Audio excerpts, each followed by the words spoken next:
Hasret değdi geceye, uykum firarda.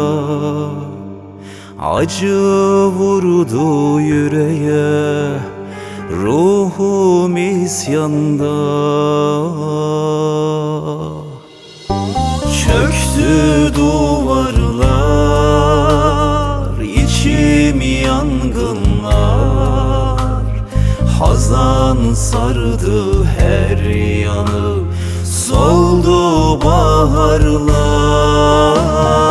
Alışmam gerek, dayanmam gerek. Sustum kaldım ardından, lal olmam gerek.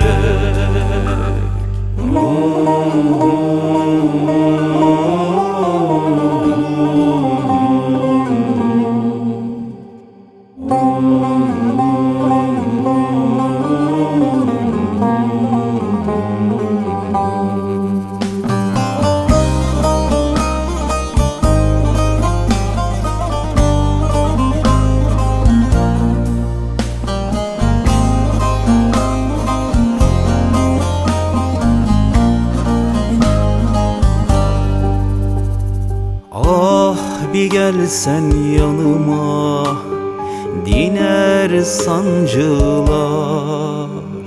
Sarsam seni canıma, açar baharlar. Sensiz olmuyor, bağrım yanıyor.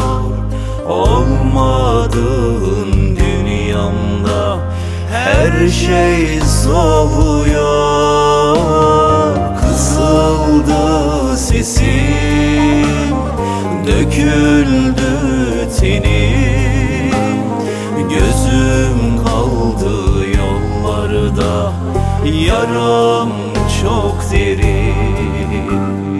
Alışmam gerek, unutmam gerek. Sustum kaldım ardından, lal olmam gerek. Sustum kaldım ardından, lal olmam gerek.